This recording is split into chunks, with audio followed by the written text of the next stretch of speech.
Welcome to my channel. Listen to my stories every day. Comment, like and subscribe to my channel. Enjoy listening. The clock on the wall ticks with a slow, relentless rhythm. It's 8 p.m., and I'm sitting alone at the dining table, staring at my untouched dinner. My wife, Emily, should have been home an hour ago. Lately, her late nights at the office have become more frequent, and every time, a gnawing worry claws at my insides. I love her deeply, and the thought of anything happening to her sends shivers down my spine. I pick up my phone and dial her number.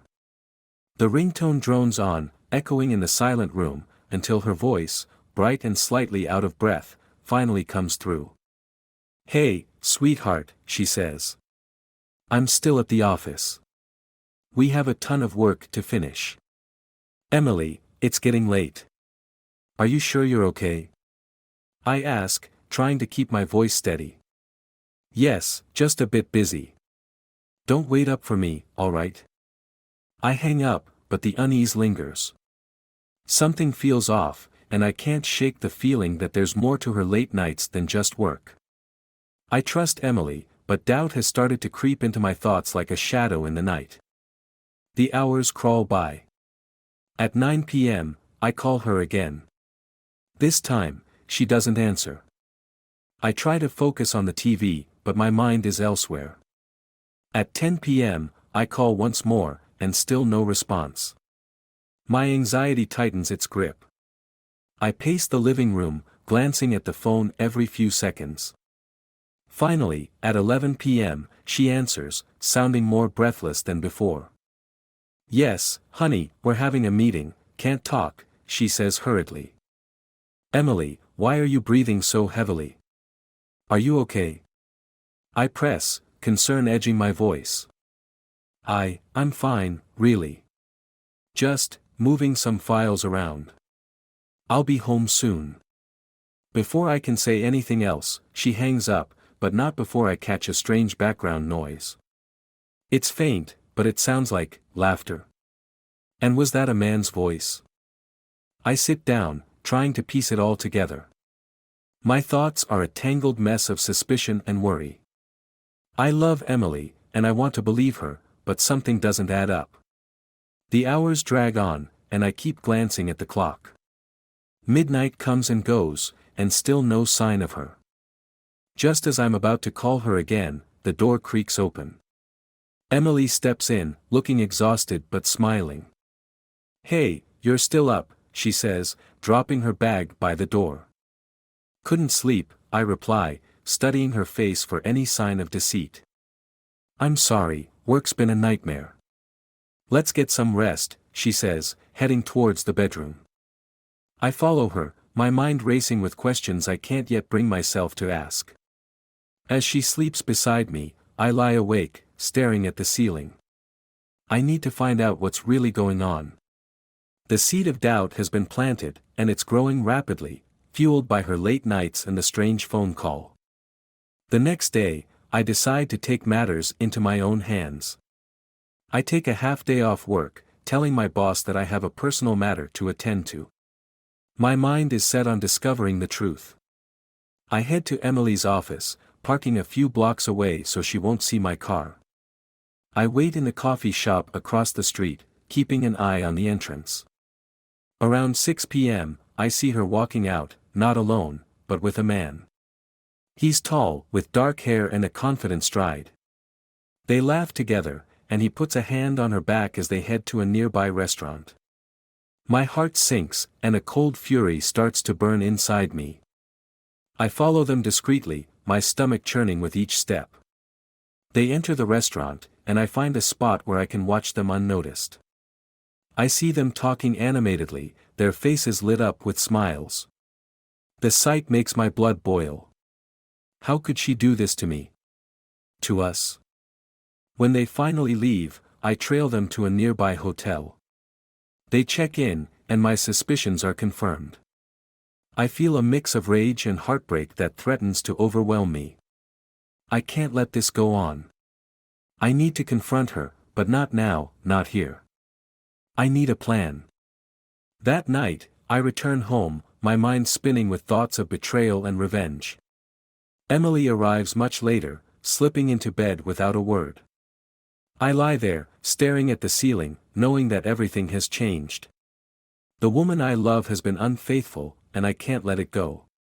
As the days pass, I start to gather evidence. I install a tracking app on her phone and set up hidden cameras around the house. I monitor her messages and her movements, each new piece of information adding fuel to the fire of my anger. I need to catch her in the act, to confront her with undeniable proof. Finally, the day comes. It's a Friday, and she's working late again. I watch the live feed from the camera in our bedroom as she sneaks the man in. They laugh, kiss, and fall onto the bed. My heart pounds in my chest, a mix of fury and sadness. I record everything, saving the video as evidence. When they finally leave, I call Emily, pretending to be none the wiser. She answers, sounding out of breath again. "Yes, honey, we're having a meeting, can't talk," she says quickly. "Honey, why are you breathing so much? Are you okay?" I ask, my voice steady but cold. Apparently, she has forgotten to hang up.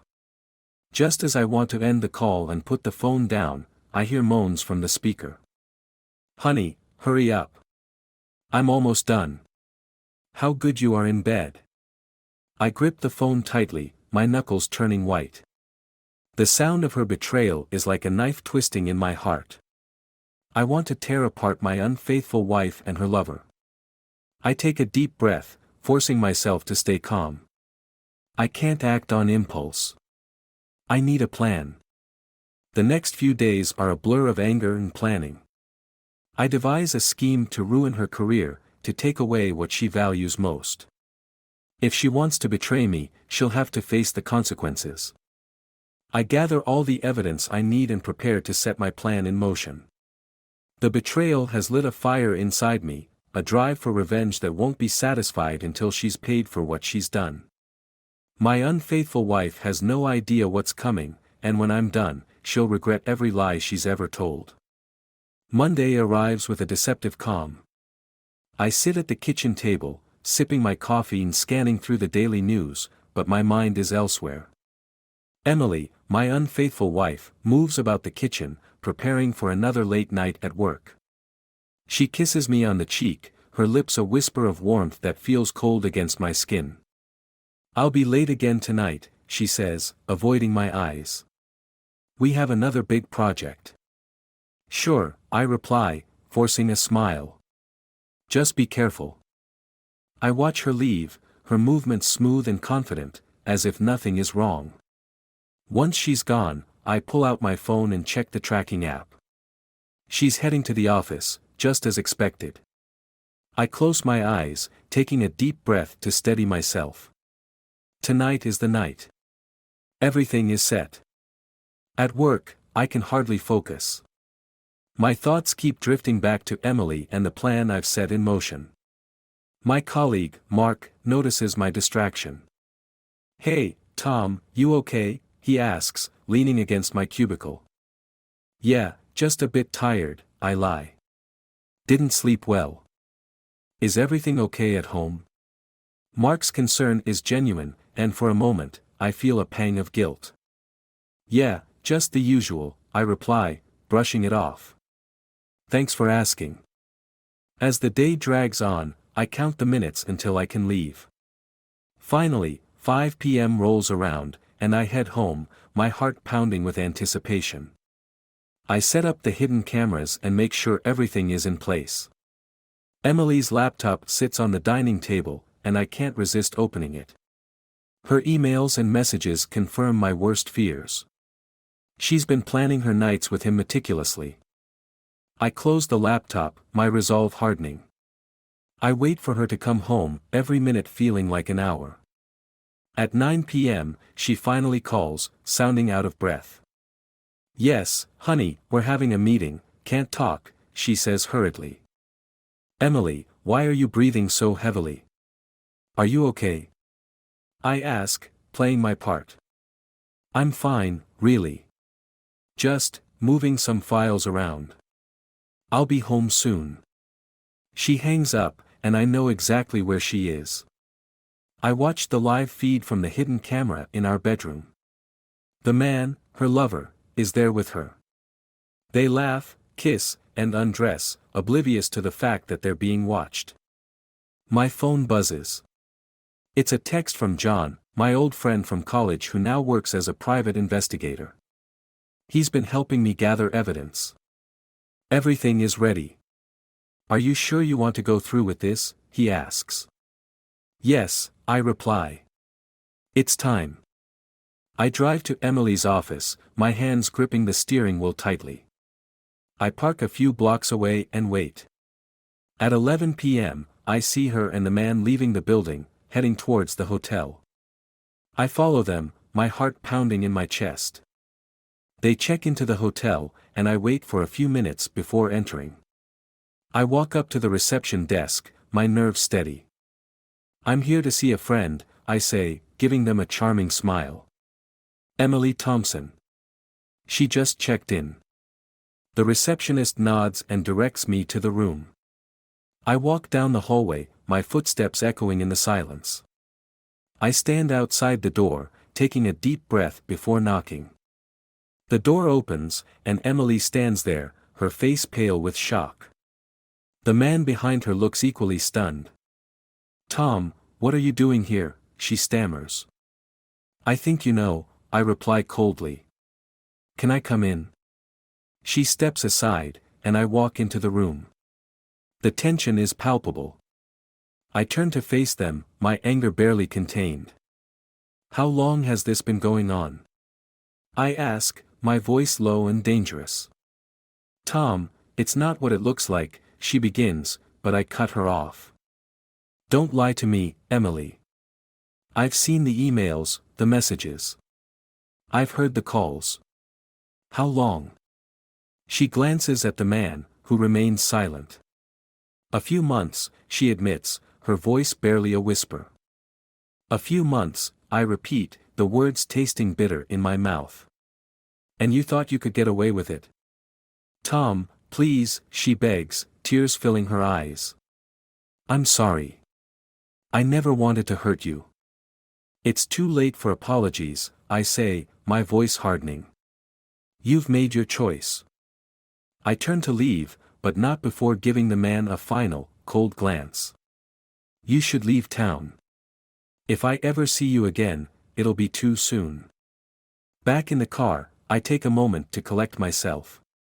The first part of my plan is complete. Now comes the hard part.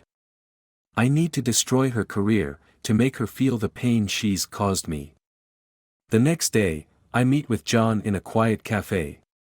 He hands me a folder filled with evidence, photos, emails, and recordings.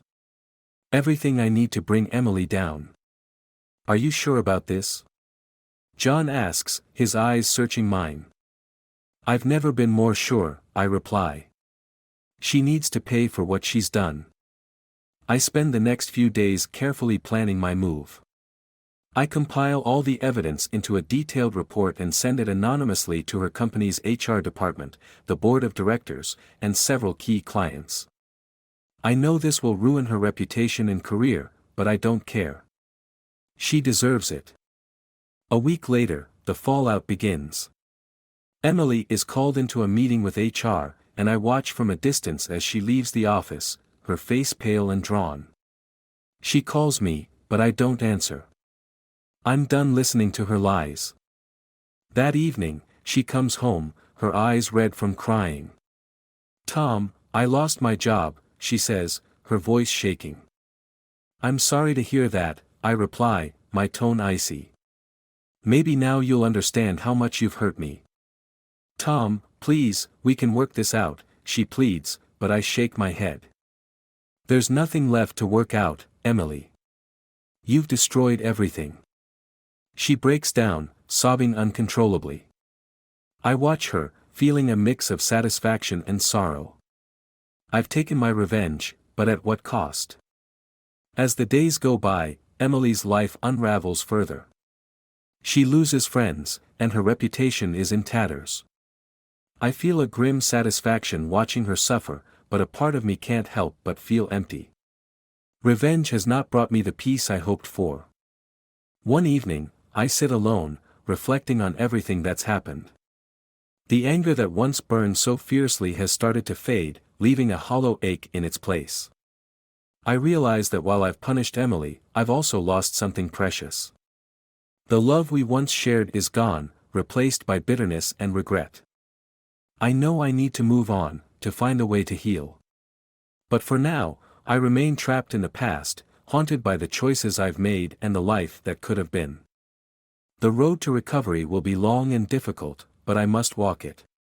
For my sake, and for the sake of the man I once was. Days blur into weeks, and the chill in the house grows colder. Emily and I coexist in a tense silence, each of us lost in our own world of regret and anger. She spends most of her time at home, struggling to find new work, while I bury myself in my job to avoid facing the ruins of our marriage. One Friday evening, as I sit alone in the living room, Emily walks in. Her eyes are puffy, and her face is pale. She looks like she hasn't slept in days. "Tom, we need to talk," she says, her voice trembling. I look up from the TV, the remote feeling heavy in my hand. "What's there to talk about, Emily?" "Everything," she says, sitting down across from me. "I know I messed up. I know I hurt you. But we can't keep living like this." I let out a bitter laugh. "And whose fault is that? You made your choices, Emily." "I know," she whispers, tears brimming in her eyes. "But I still love you, Tom. I made a mistake, a terrible mistake.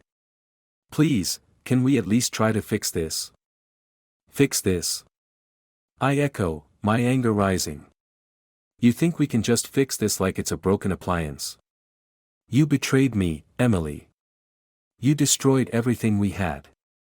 "I know," she repeats, her voice breaking. "But I can't live like this anymore. The guilt is killing me." I stare at her, my heart torn between the love I once felt and the pain of her betrayal. "What do you want me to say, Emily? That everything's okay? That I forgive you?" "No," she says, shaking her head. "I just want a chance to make things right." The silence between us stretches, filled with the ghosts of what once was. Finally, I sigh, rubbing my temples. "Fine. We'll talk. But this doesn't mean I forgive you." "Thank you," she says, relief washing over her face. We spend the next few days trying to communicate, to rebuild some semblance of our relationship. It's awkward and painful, but at least it's a start. However, the anger and mistrust still simmer beneath the surface, threatening to boil over at any moment. One evening, as we're sitting down to dinner, my phone buzzes with a message. It's from John, the private investigator. "Need to talk. Urgent," it reads. I excuse myself and step outside to call him. "John, what's up?" "I've been doing some digging," he says, his voice tense. "And I found something you need to know." "What is it?" I ask, my heart racing. "It's about Emily's lover. He's not who he says he is." "What do you mean?" I demand, my grip tightening on the phone. "His name is David Hart. He's been involved in several corporate espionage cases. I think he was using Emily to get information about her company." I feel a cold fury wash over me. "Are you saying she was just a pawn?" "Looks like it," John says. "I thought you should know." "Thanks, John," I say, hanging up. I stand there, the information swirling in my mind. This changes everything. I walk back inside, my mind set on confronting Emily. She looks up as I enter, her eyes filled with apprehension. "Who was that?" she asks. "John," I say, sitting down across from her. "He found out something about your lover." "David." Her face pales. "What did he find?" "That David isn't who he says he is. He's been involved in corporate espionage. He was using you, Emily. She gasps, her hand flying to her mouth. No, that can't be true. Believe it, I say coldly. You were just a means to an end for him. Tears stream down her face as the realization sinks in. Oh my God, Tom, I'm so sorry. I didn't know. I swear I didn't know. I stare at her, my anger mixed with a strange sense of vindication. And now you're left with nothing. No job, no lover. Just the mess you've made. She breaks down, sobbing uncontrollably. I watch her, my own emotions a tangled mess. Part of me feels satisfaction at her misery, but another part feels a pang of sympathy. Despite everything, she's still the woman I once loved. Days pass, and the revelation about David lingers between us. Emily becomes more withdrawn, barely speaking, lost in her own guilt and shame. I try to focus on my work, but the tension at home makes it difficult.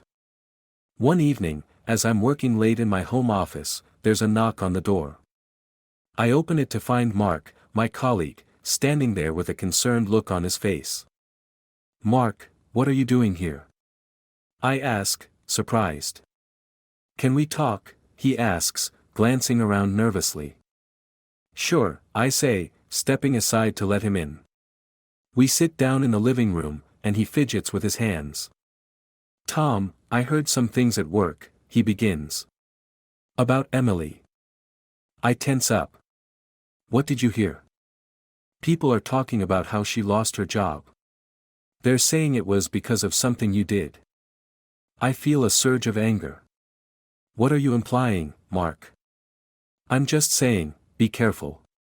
Office gossip can be brutal. And if it gets out that you had a hand in her downfall, it could come back to bite you. I stare at him, my mind racing. Thanks for the heads up, Mark. I'll be careful. After he leaves, I sit alone in the darkened room, Mark's words echoing in my mind. The fallout from Emily's affair is spreading, and now it's threatening to engulf me as well. The next day at work, I notice the furtive glances and whispered conversations. The office, once a place of refuge, now feels like a minefield. I try to focus on my tasks, but the tension is palpable. During lunch, I step outside for some fresh air, trying to clear my head.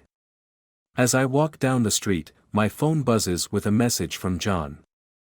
Got more info on David? Meet me tonight? I reply with a quick yes and head back to the office, my mind racing with possibilities. That evening, I meet John at a quiet bar. He looks serious as he slides a folder across the table. What's this?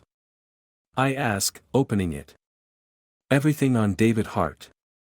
His real name, his criminal record, his connections. He's a dangerous man, Tom. I scan through the documents, my anger growing with each revelation. Why didn't Emily see this? He's good at what he does, John says. He manipulates people, uses them, then discards them. I nod, my mind set. We need to expose him. John smiles grimly. I thought you'd say that. I've already started gathering evidence to take to the authorities. Good, I say, closing the folder. Let's bring this bastard down. As I drive home, I feel a renewed sense of purpose. Emily may have betrayed me, but she was also a victim in her own way. And now, it's time to set things right. I walk into the house to find Emily sitting at the kitchen table, staring at her phone. She looks up as I enter, her eyes filled with a mix of fear and hope. Tom, I know you have every right to hate me, she begins, her voice trembling. But I need your help. David, he's dangerous. I know, I say, sitting down across from her. And we're going to stop him. Together. Her eyes widen in surprise. You mean it? Yes, I say firmly. We'll take him down, and then we'll figure out what's next for us. For the first time in weeks, a glimmer of hope appears in her eyes. Thank you, Tom. As we sit together, discussing our next steps, I realize that the road ahead will be difficult. But for the first time, I feel a sense of direction, a chance to turn the tide. We spend the next few days gathering all the evidence we can find. Emily gives me access to her emails, texts, and anything that might help build our case against David. It feels strange working together after everything that's happened, but it also feels right. Finally, we have everything we need. John sets up a meeting with a detective he trusts, and we present our case. The detective listens carefully, taking notes and asking questions. By the end, he looks convinced. "We'll take it from here," he says, shaking our hands. "David Hart will be brought to justice." As we leave the police station, I feel a weight lifting off my shoulders. It's not over, but it's a start. Emily and I walk in silence, the tension between us easing slightly. "Tom, I know I have no right to ask this," she says quietly, "but do you think we can ever move past this?" I look at her, seeing the woman I fell in love with and the woman who betrayed me. "I don't know," I admit. "But we can try." She nods, tears glistening in her eyes. "That's all I ask." As we drive home, I feel a glimmer of hope for the future. It won't be easy, and there are no guarantees, but for the first time, I see a path forward. And maybe, just maybe, we can find a way to rebuild what was lost. The days pass with an electric tension. Emily and I tread cautiously around each other, our every word and gesture charged with the potential for conflict. Despite the fragile truce, we share a common goal, bringing David Hart to justice. One evening, as we sit in the living room, the doorbell rings. I glance at Emily, who looks as startled as I feel. "Are you expecting anyone?" I ask. She shakes her head. "No." I approach the door cautiously and peer through the peephole. It's John. I open the door, relief flooding through me. "John, come in," I say, stepping aside. He walks in, his expression grim. "We need to talk. Now." We gather around the kitchen table, the air thick with anticipation. John pulls out a folder and spreads out the contents. "David Hart is more dangerous than we thought," he begins. "He's been linked to organized crime, and he's been using his corporate espionage activities to funnel information to some very dangerous people." Emily gasps, her face going pale. "Oh my God, Tom, what have I done?" I place a hand on her shoulder. "It's not your fault. We'll deal with this together." John nods. "The police are moving in on him, but there's something you both need to know. David is aware that we're onto him. He's been trying to cover his tracks, and there's a chance he might come after you." A chill runs down my spine. "What do we do?" "Stay vigilant," John advises. "I've arranged for police protection, but you need to be careful. Don't go anywhere alone." That night, as we lie in bed, I hold Emily close. The fear and tension have drawn us closer together, our shared danger creating a bond that our past betrayal couldn't destroy. The next few days are a blur of anxiety and preparation. We stay home, our every movement monitored by the police stationed outside. Emily and I spend hours talking, trying to rebuild the trust that was shattered. It's slow, painful work, but it's progress. One afternoon, the phone rings. It's the detective we've been working with. "We've got him," he says. "David Hart is in custody. He won't be able to hurt you anymore." Relief floods through me. "Thank you. This means so much." "Just doing my job," the detective replies. "Stay safe." I hang up and turn to Emily, a smile spreading across my face. "They got him. It's over." She bursts into tears, her relief palpable. "Thank you, Tom. I don't know how I can ever make this up to you." "We'll figure it out," I say, pulling her into a hug. Just as we begin to relax, the door bursts open. Two men in suits rush in, guns drawn. "Freeze," one of them shouts. We raise our hands, fear gripping us. What's going on? I demand. Thomas Benson and Emily Thompson, you're under arrest, the man says, his voice cold and authoritative. For what? I ask, bewildered. Fraud and conspiracy, he replies. We've received evidence that links you to David Hart's activities. My mind races. That's impossible. We were the ones who turned him in. The man smirks. Nice try, but we've got enough evidence to charge you both. You're coming with us. As we're handcuffed and led out of the house, I see John standing by his car, a satisfied look on his face. My blood runs cold. John, what is this? He walks over, his expression smug. Sorry, Tom, but I had to cover my tracks. David was getting too close, and I needed scapegoats. You and Emily fit the bill perfectly. You bastard. I shout, struggling against the cuffs. We trusted you. He shrugs. That's your mistake.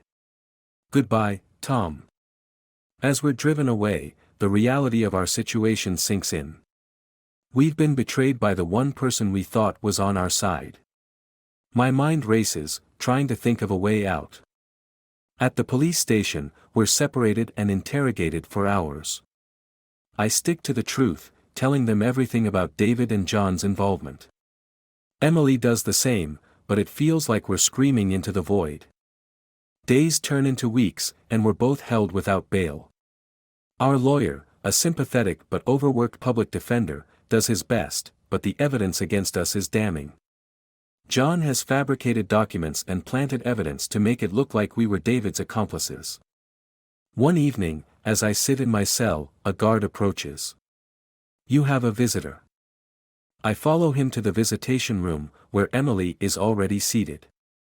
She looks tired, her eyes haunted. Tom, she says, her voice breaking. What are we going to do? We'll keep fighting, I say, trying to sound more confident than I feel. We can't let John win. Just then, the door opens, and a tall man in a suit walks in. He introduces himself as Agent Roberts from the FBI. I've been following your case, he says, sitting down across from us. And I believe you're innocent. Hope flickers in my chest. Can you prove it? Roberts nods. We've been investigating John for years.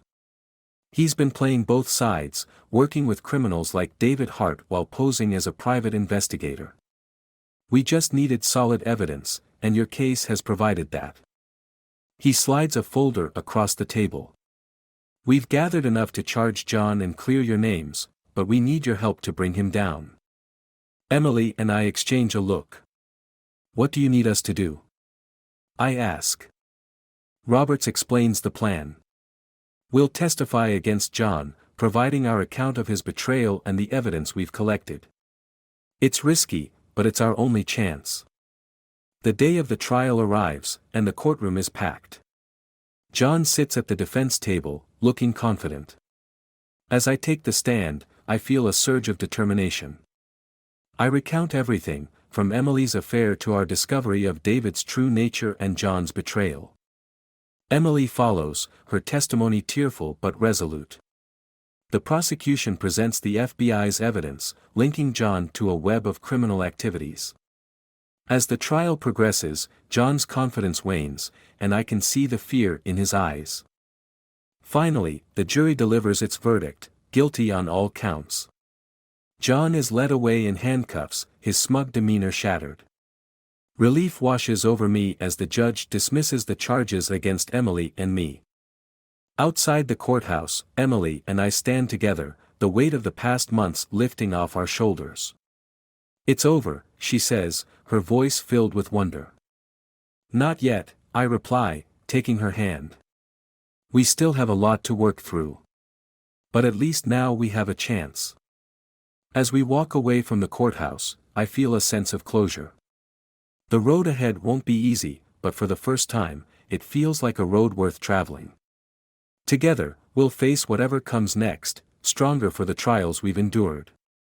And as the sun sets on the horizon, I know that while the past will always be a part of us, it doesn't have to define our future.